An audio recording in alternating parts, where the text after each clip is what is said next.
সালাম জানাইলাম, আপনি কি একটা বড় সালাম জানাইতে পারলেন না?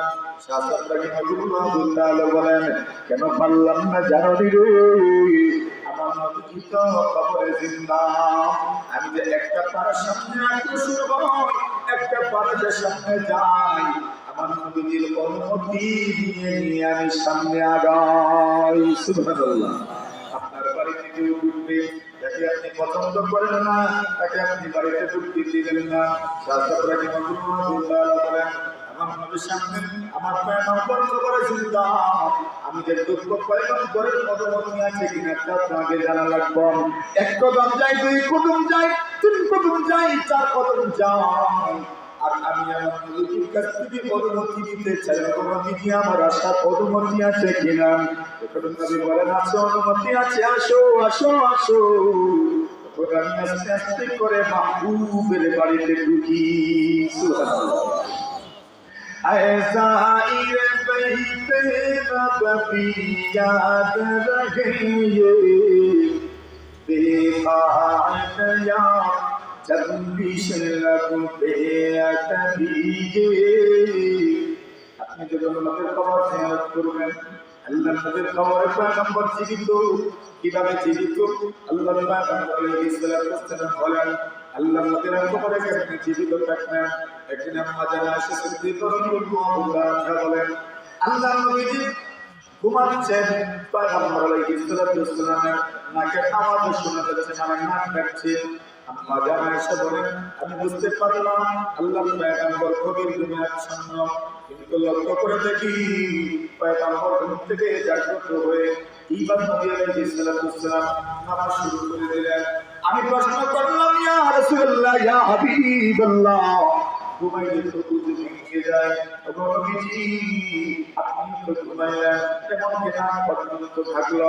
বুঝতে তো পারলাম আপনি গভীর ঘুমে আচ্ছন্ন, কিন্তু ঘুমানোর পরে আপনি শুরু করলেন না, নামাজ শুরু করে দিলেন, কেমনে কি বিষয় বুঝলাম না। আল্লাহর পয়গম্বর বলেন, এ আয়েশা, তানামাইনি ওয়ালা ইয়ানামু কলবি। আল্লাহর পয়গম্বর বলেন, আয়েশা গো, আমার চোখ ঘুমায়, কিন্তু আমি নবীজি দিল অন্তর ঘুমায় না। সুবহানাল্লাহ। ওয়ালা ইয়ানামু কলবি, আমার চোখ ঘুমায় কিন্তু আমার দিল ঘুমায় না। এর অর্থ হলো আমার দিল সজাগ।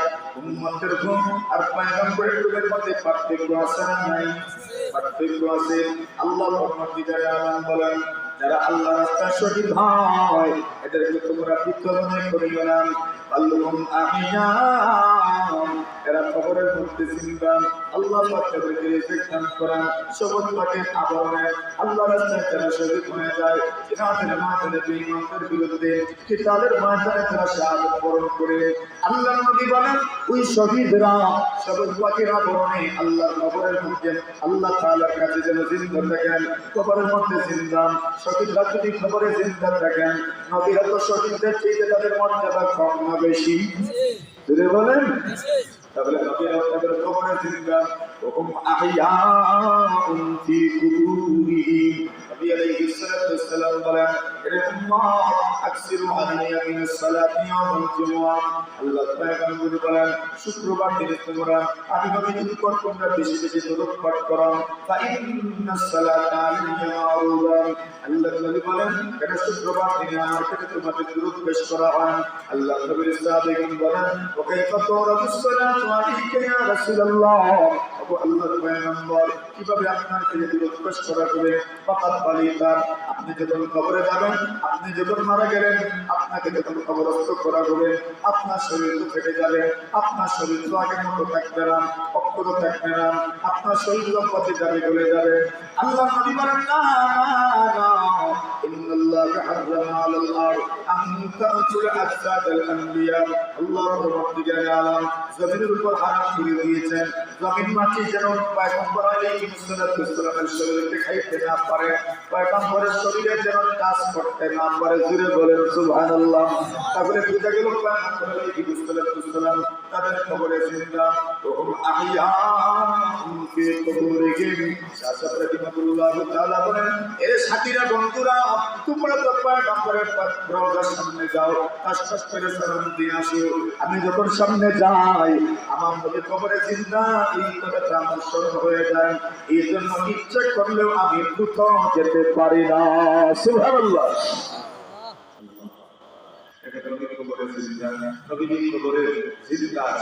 আল্লাহু আকবার।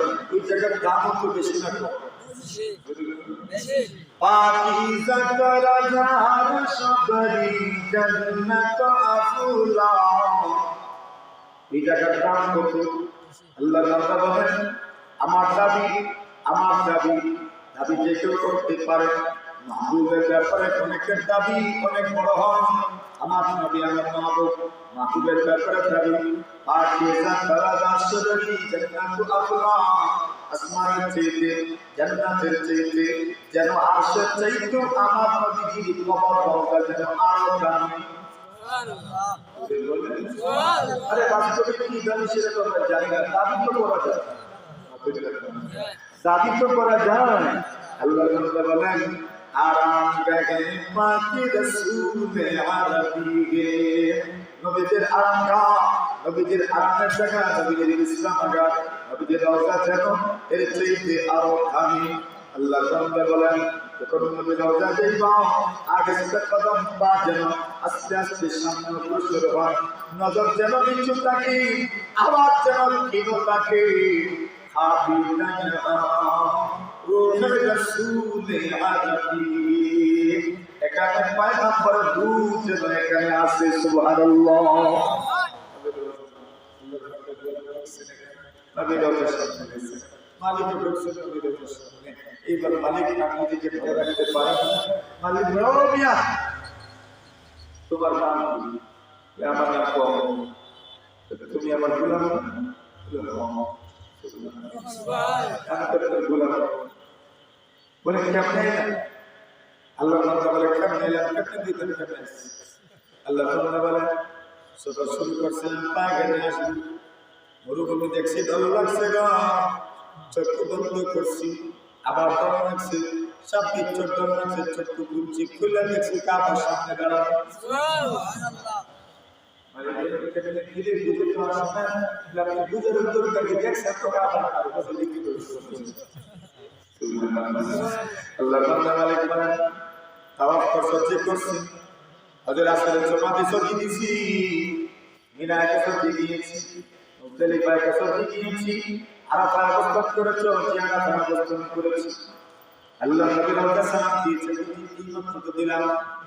এবার বলেন খবর হয়েছে কিনা? সনদ পাইছে, সনদ সনদ সনদ পাইছে। হজ্জে কবুল হয়েছে কিনা সনদ দিচ্ছে। সনদ কি?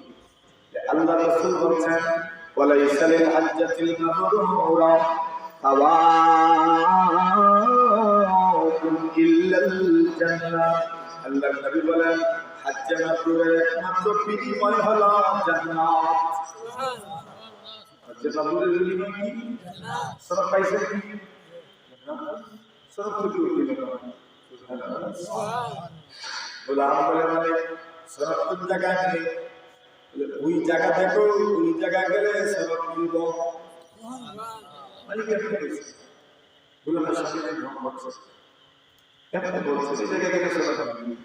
মালিক বলে আমি বলছি ওই জায়গায় গেলে সনদ মিলব, এমনি কি দেখি গোলাম আমার সামনে নাই। গোলাম দিকে সামনে নাই। এখন তবে গোলাম করে সাথে গোলাম গুলো শুধু বললাম ওইদিকে সনদ মিলে। কিছুক্ষণ যেতে না যেতে আমার দেখি গোলাম আমার সামনে হাজির। আমার তো অভ্যাস হয়ে গেছে, কিসের অভ্যাস হলো? চক্ষু বন্ধ করলেই দেখি আরেক জায়গায়।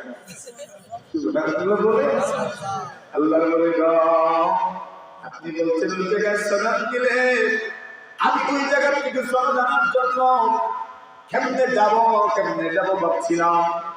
এমন সময় চক্ষু বন্ধ করেছি, চক্ষু খোলা দেখি তিন জায়গায় সনদ মিলে, দুই জায়গায় হাজির।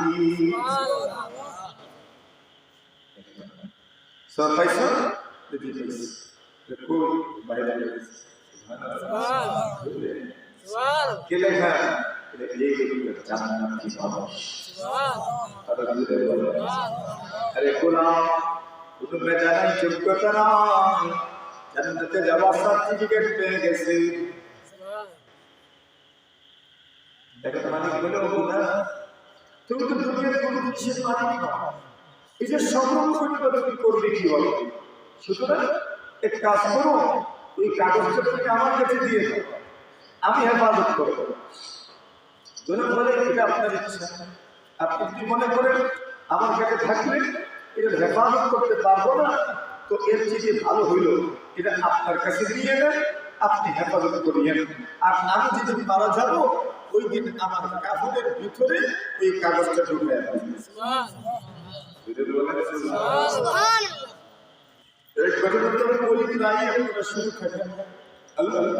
কিছু বান্ধবান্ধীদের মরণের সময় আল্লাহ তাআলা তাদের শরীরের মধ্যে জাহান্নাম থেকে মুক্তির পরোয়ানার কাগজ ঠিক করে দিয়েছেন। ওমর ইবনে আব্দুল আজিজ রাহিমাহুল্লাহ তাআলা লাশ সামনে সভা, দেখা যায় আসমানের মধ্যে একটা কাগজ এসে ঘোরাঘুরি করছে, আর ওই কাগজটা এসে ওমর ইবনে আব্দুল আজিজ রাহিমাহুল্লাহ তাআলা কাফনের মধ্যে পড়ছে। লোকে বলেছে ওটা থেকে কি লেখা? সুবহানাল্লাহ, হাদিহি বারাকাতুম মিনাল্লাহ লিউমর ইবনে আব্দুল আজিজ মিনান্নার। এই কাগজের মধ্যে আমি ওমর ইবনে আব্দুল আজিজের জন্য জাহান্নাম থেকে মুক্তির পরোয়ানা লিখে দিলাম। فأدخلوا ما في كفنه وتقنوه بها। কাগজের ভিতরে ওই কাগজটা ঢুকিয়ে দিও আর তাকে এই কাগজ সমাধান করো। আল্লাহর বান্দা নবীর রওজার সামনে এইবার মালিক বলেন সনদ পয়সা আমাকে দেখাও। সনদ দেখাইলেন। আল্লাহ নবী বলছেন আনজারা কাবলি ওয়াজাবাত লাহু শাফাআতি। কেউ যদি আমি নবীর কবর জিয়ারত করতে পারে তার জন্য আমি নবীর সুপারিশ ওয়াজিব হয়ে যায়।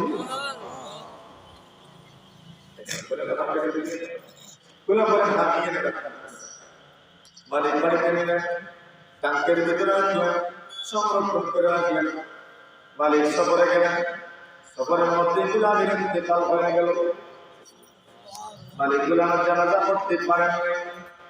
ওই ঠিক মালিক ছেলেদেরকে বলেন ছেলেরা আমার মনে যেন কেমন কেমন করছে, আমার মনে অশান্তি লাগছে, আমাকে তাড়াতাড়ি বাড়িতে নিয়ে চলো। ওদের বাড়িতে নিয়ে আসলেন। আসার পরে দেখেন গোলাম মারা গেছেন, গোলাম নাই। অনেক পেরেশান হয়ে গেলেন। আমার গোলামের সঙ্গে আমার ওয়াদা ছিল গোলামের জানাজা পড়ব, গোলামের কাপড়ের ভিতরে তুই কাগজটা ঢুকে দিব। আমি আমার গোলামের সঙ্গে কিন্তু ওয়াদা রক্ষা করতে পারলাম না। অনেক পেরেশান শুধু কান্না করে আর বলেন আমার গোলামের সঙ্গে ওয়াদাটা আমি পূর্ণ করতে পারলাম না। এইবার মালিক আলমারিটা করলেন, ট্রান্স করলেন। খোলার পরে দেখলেন কাগজটা জায়গায় আছে কিনা। তার তালাশ করে দেখেন কাগজটা ট্যাঙ্কের ভিতরে নাই। তার জানাজা আসতে পারলাম, ট্যাঙ্কের ভিতরে কাগজ রাখলাম, এখানেও না, কি জবাব দিব? আল্লাহর বান্দা শুধু কাঁদেন। ছেলেরা বলেন আব্বা যান, একখানা গোলাম মারা গেল, ওই কেন গোলামের জন্য এত কান্না করে বুঝিত না সে না। আল্লাহ আমাদেরকে কম দেন নাই, টাকা পয়সা তো কম দেন নাই, এমন হাজারটা গোলাম তো কিনা যাবে, তাহলে এত কান্না কেন করেন? আল্লাহর বান্দা মালিক বলেন ওই গোলামটাকে তোমরা সুলভ দেখেছো, আকৃতি দেখেছো, শুধু শুধু তোমরা শরীরটা দেখেছো, কালার দেখেছো, রং দেখেছো, কিন্তু ওই গুলামের অন্তরটা কেমন তা তোমরা দেখতে পারো নাই।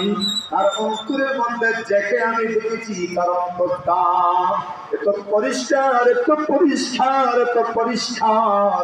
তার অন্তরে যদি কেউ ঢুকতে পারে, যদি চেকে দেখতে পারে, তার অন্তরে সে আল্লাহকে দেখতে পারবে। এই অন্তরের মাধ্যমে কি দেখা যেত? আল্লাহ দেখে যেত।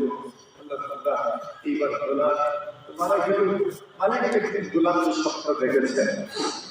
আল্লাহ তাআলা তার কিছু বান্দা বান্দীদেরকে অনেক স্বপ্ন দেখাবেন। এবার মালিকের স্বপ্ন দেখেছেন গোলামকে। গোলাম বলে, মালিক কি ব্যাপার সেবা, কালো ছেলেটার জন্য কাজের কেন? অপমানি কেন? এই কেন ব্যক্তিটার জন্য কেন কাজে? মালিক বলতে চায়, তুমি চলে গেলে, আমি তো তোমার চলে যাওয়ার সময় ছিলাম না। তোমার তো কোনো দোষ নাই, কি দোষটা তো হলো আমার। তুমি কখন মারা যাবে তুমিও জানো না, আমিও তো জানি না। কিন্তু আমি তোমার সঙ্গে ওয়াদা করেছিলাম, তোমার জানাজাটা দেব, তোমার ওই কাগজটা আমি তোমার কাপড়ের ভিতরে ঢুকা দিব। কিন্তু আমি তোমার সামনে কিন্তু ওয়াদা করতে পারলাম না। এই জন্য বড় আফসোস লাগে, বড় আক্ষেপ লাগে আমার। কিন্তু গোলাম, এর চেয়ে বড় দুঃসংবাদ হলো, কাগজটা যে জায়গার মধ্যে রাখছিলাম ওই জায়গাতে খুঁজে পাই না। গোলাম বলে, আমার জন্য আপনাকে কাটতে হবে না। এই কাগজ তো দুনিয়ার কোনো অফিস থেকে নেওয়া হয় নাই, দুনিয়ার কোনো অফিস থেকে কাগজ নেওয়া হয় নাই, দুনিয়ার কোনো অফিস থেকে আদালত থেকে কাগজটা নেওয়া হয় নাই, দুনিয়ার কোন প্রতিষ্ঠান থেকে আমাকে সনদ দেওয়া হয় না। ওই সনদটা তো আল্লাহ দিয়েছেন। এই জন্য আপনি যখন পাতার এই সনদটা রাখেন না